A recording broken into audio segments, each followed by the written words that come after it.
Assalamualaikum warahmatullahi wabarakatuh. Selamat datang ke pembentangan pra-projek untuk kumpulan BGS 208, kumpulan PRS Setia Membantu.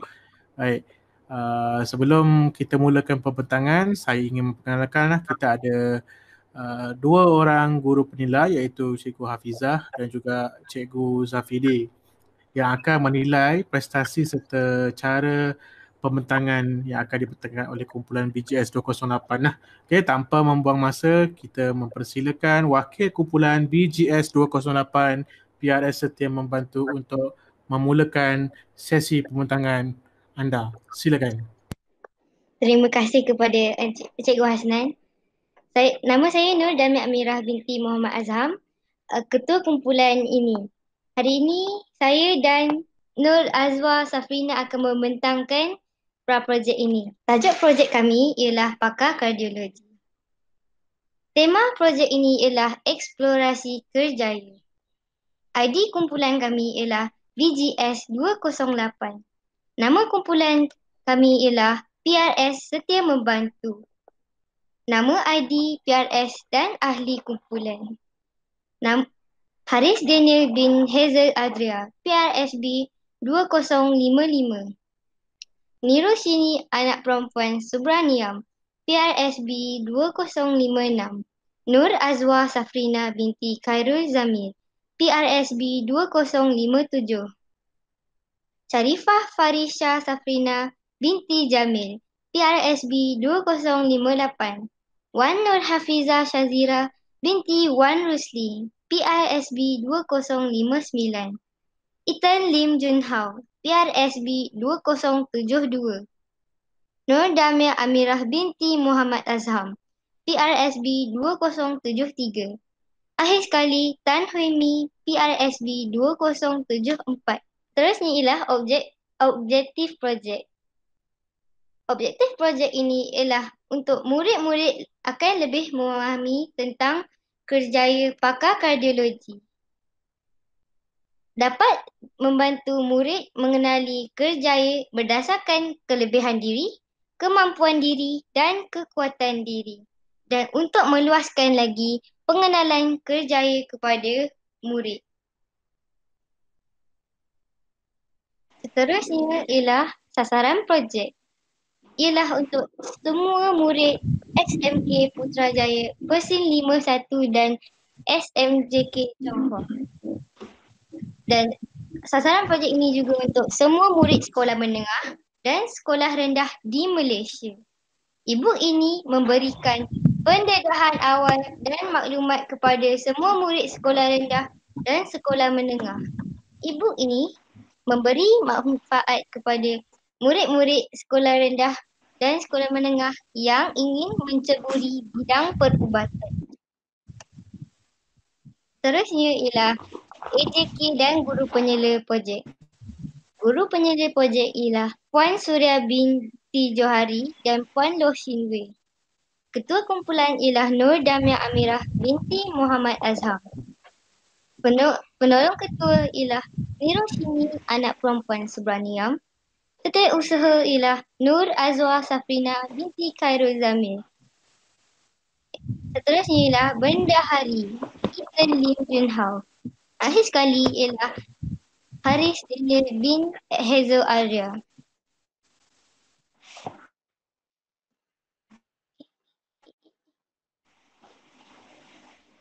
Ini ialah carta organisasi kami. Guru penasihat ialah Puan Suria dan Puan Loh Tinggi. Yang bahagian kedua ialah ketua kumpulan dan penolong ketua. Yang di bawah ni ialah setiausaha, bendahari dan AJK.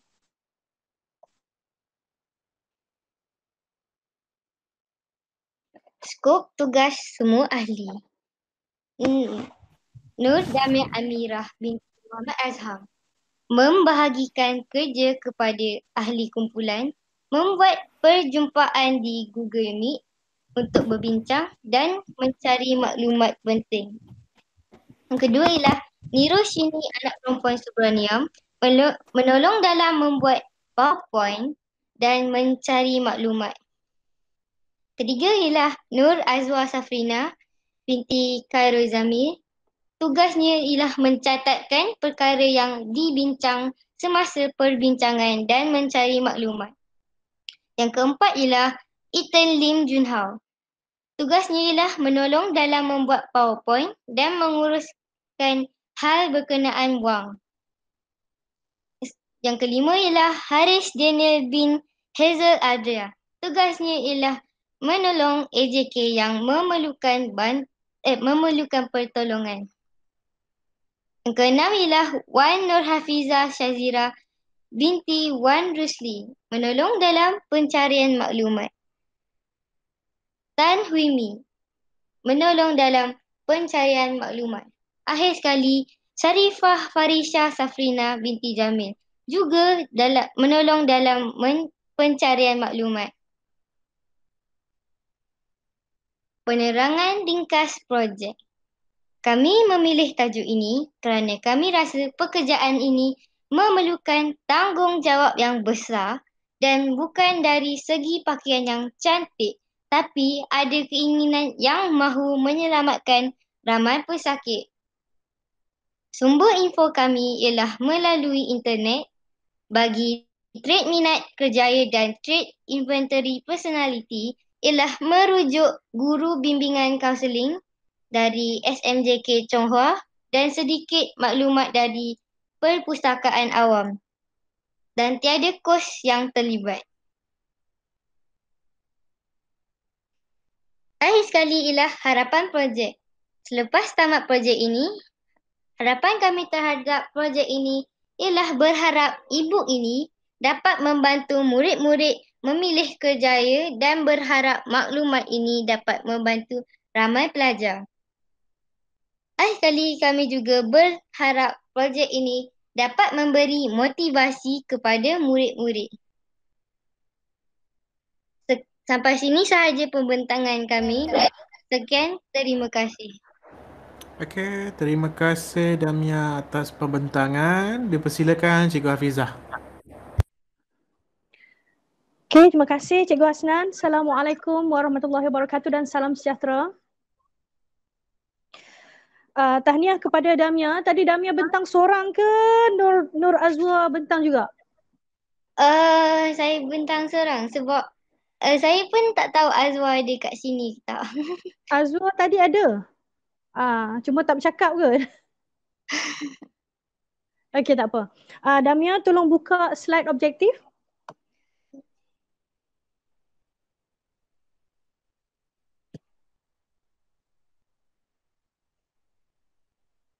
Okey. Pertama sekali tahniah daripada Cikgu Hafizah untuk Damia. Damia membentangkan dengan begitu jelas, yakin dan Cikgu melihat Damia begitu mahir dengan ICT .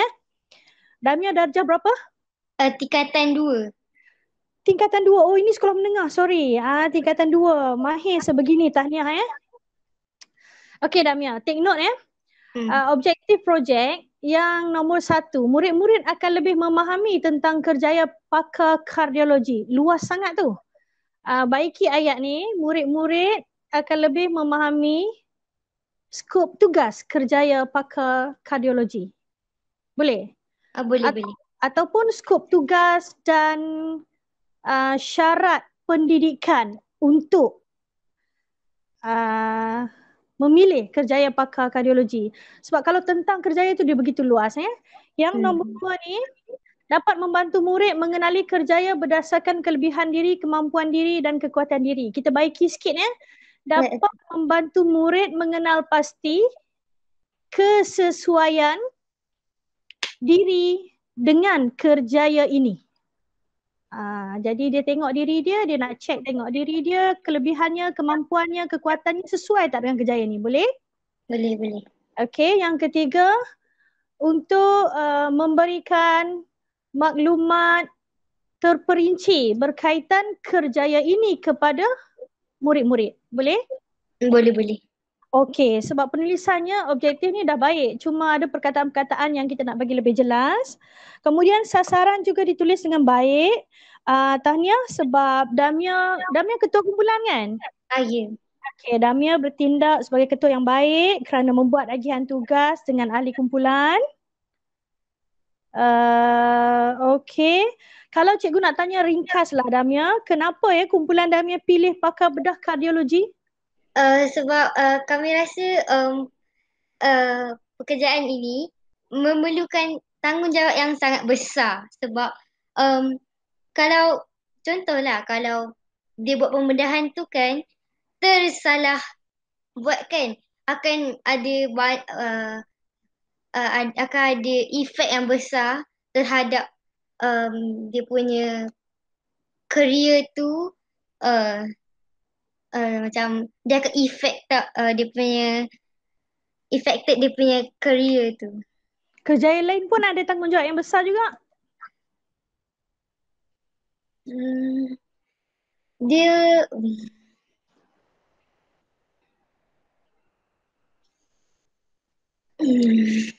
Tak apa, jawab je apa yang Damia rasa Damia nak jawab. Cikgu nak jawapan jujur.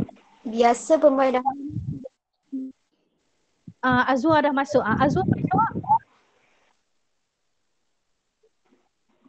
Biasanya bila buat dalam pembedahan ni kita kena buat dengan teliti lah masa pembedahan tu. Okey. Jadi kenapa perlunya ibu ini dibuat? Tiada jawapan nampaknya. Okey. Tak apa, sebab penulisan di atas pembentangan pun dia agak kabur. Sebenarnya saya faham apa yang kumpulan ni nak sampaikan. Dia nak sampaikan bahawa kerjaya ini besar dan perlukan satu ketelitian, tanggungjawab sangat besar. Jadi dia nak beri pendedahan dalam e-book ini supaya murid-murid faham besarnya tanggungjawab ini dan perlunya sikap yang sangat teliti, personality yang betul untuk memilih kerjaya ini. Tapi nak dengar tadi Damia jawab dengan Azwa jawab tu. Boleh faham apa yang cikgu cakap, Damia? Boleh. Okey, apapun keseluruhannya tahniah boleh membentang dengan begitu baik dan penghasilan slide juga begitu baik. Saja daripada Cikgu Hafizah. Okey, terima kasih Cikgu Hafizah. Cikgu Zafidi, ada sebarang tambahan?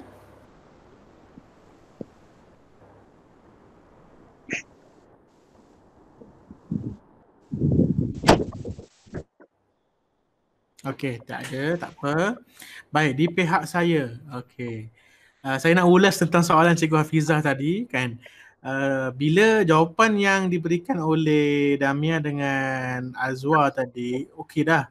Cuma dengan jawapan yang diberikan tadi menyebabkan saya terfikir kalau risiko ataupun cabaran yang dihadapi oleh kerjaya ini tinggi, tidakkah akan menyebabkan orang yang baca tu macam alamak lagilah aku tak minat nak jadi pakar kardiologi ni, susahlah ada sebab kena itulah menyebabkan nyawa hidup dan mati seseorang. So sebenarnya jawapan yang saya nak dengar ialah kenapa kumpulan dipilih kerjaya ni, ada tak sebabnya adalah kerana kita nak beri pencerahan kepada tu, macam tadilah yang kita harapkan jawapan tadi. Sebenarnya kita faham dah yang bila jawapan kata nak beri kata supaya nampak kerjaya ni besar dan penting, ada punya tu dah betul. Cuma ulasan yang dibuat itu seolah-olah seperti nak membuatkan bila orang lain dengar kan macam makin lagi susah, lagi dahsyat kerjaya ni. So dia boleh mematikan minat seseorang tersebut sebab bergantung kepada cara kita present tu lah. Itu yang sebenarnya kita nak tengok sebenarnya, kalau boleh diperbaiki dari segi laras bahasa, dari segi cara ayat tu disusun supaya bila orang baca, orang tu akan mendapat pendedahan bahawa bagus sebenarnya jadi pakar kardiologi ni sebab dia memang berkait rapat dengan ini, dia membuat ni. So bila orang dengar tu orang akan jadi lebih minat. Bukan sebab kita memberatkan tugas dia itu ke arah yang lebih dahsyat. Maksudnya kita tahu bermain dengan hidup dan mati, tapi bila kita terlalu menekan pada benda itu yang menyebabkan orang akan macam takutlah nak jadi pakar kardio ni sebab dia melibatkan nyawa orang dan sebagainya macam itulah. Okey, dia kena lebih tekankan tentang skop tugas dia, apa yang nak dicapai dan sebagainya macam itulah. Okey. Kemudian dari segi maklumat, okey. Macam tadi skop tu pecahan skop tugas tu dah elok. Cuma bila sebut ada beberapa orang tu yang tugas dia pencari maklumat. So apa maklumat yang dicari sebenarnya? Dia tak jelas. Dia terlalu umum.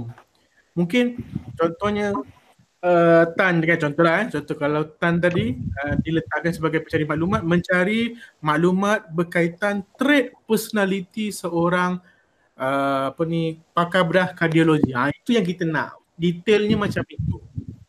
Okay. Ataupun kalau contohnya macam Niroshini tadi, ini contoh ya, Niroshini punya tugas pencari maklumat berkaitan kelulusan akademik untuk menjadi pakar kardiologi. Baru dia lebih spesifik dan memudahkan ahli kumpulan fokus kepada tugas masing-masing. So bila terlalu umum, dia jadi umum, so mencari maklumat. Macam tadi juga tolong menolong rakan-rakan yang memerlukan pertolongan. Pertolongan macam mana? Apa yang diperlukan? Pertolongan macam mana? Tak boleh nak siapkan kerja ke apa. So saya kata bila kita lebih fokuskan lagi, bila kita lebih detailkan lagi skop tugas tu, so dia orang akan tahu. So macam Tan ke, Cik Damia ke, Cik Azul akan lebih tahu, oh ini tugas saya. Daripada tugasnya menolong ketua untuk yang memerlukan pertolongan. So apa pertolongan yang diperlukan tu, so tak jelas macam tu lah. Okay, so murnikan lagi benda. Tadi dia tulis impak ke? Saya rasa macam tak ada impak dia kan? Ada ke slide impak? Damia, ada tak slide impak? Tak ada kan? Impak. Ada ke slide impak dia? Saya tak perasan ada. Jadi harapan terus kepada Tak ada. Ada. So kena tambah satu lagi slide iaitu impak. Impak tu apa yang senang cerita macam ni. Dengan adanya e-book ni, apa yang akan berlaku seterusnya? Siapa yang akan dapat benefit? Siapa yang akan dapat manfaat daripada wujudnya e-book ni? So kena buat tulis. Okay. So yang itu kena rujuk balik dengan guru penasihat masing-masing. Saya dah keluarkan garis panduan apa yang diperlukan dalam presentation. So minta dia kongsikan kepada kamu supaya kamu boleh buat dengan lebih baik lagi lah dia punya konten semua tu. Okay. So saya rasa di pihak saya itu saja. Cadangan saya kepada kumpulan ini, Cikgu Hafiza, kita boleh luluskan projek ini dengan sedikit pindaan. Okay. Penambahbaikan. Dengan penambahbaikan, pindaan sedikit. Pertamanya dari segi konten kena tambah baik, kena buat sedikit penambahbaikan. Keduanya dari segi yang tadi saya perlukan yang impak tadi, slide impak tu kena ada, sebab kalau tak tunjuk tu dia seolah-olah macam kamu buat shot sendiri. Apa impak dia? Tak ada. Macam tu. Okay. Dan juga perlu penambahbaikan dari segi apa yang telah dikomenkan oleh Cikgu Hafiza tadilah. Okay. Yang lain-lain dari segi grafik ke apa tak ada masalah. Jadi selepas selesai buat editing, dah bincang balik semua sampai dah settle semua, hantar slide ini kepada guru penasihat masing-masing dan guru penasihat akan hantar kepada saya untuk saya compilekan. Saya akan semak semula. Kalau okey, boleh buat laksanakan dengan sebaik mungkin lah dia punya projek tu. Okay? So saya rasa di pihak saya itu saja. Ada tambahan lain tak? Cikgu Zafidi ke ataupun ada mungkin cikgu penasihat yang nak tambah apa-apa, nak kongsi apa-apa ke?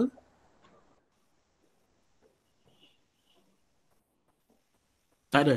Okay. So kalau tak ada, saya rasa itu saja daripada pihak saya. Terima kasih banyak. Saya ucapkan sekali lagi tahniah kepada kumpulan BGS 208 kerana berjaya membentangkan projek anda semua dengan baik dan mohon untuk dapat berikan sedikit perhatian dan penambahbaikan dalam beberapa perkara yang telah dinyatakan oleh kami berdua sebentar tadilah. Okay, so itu saja daripada saya. Terima kasih banyak-banyak.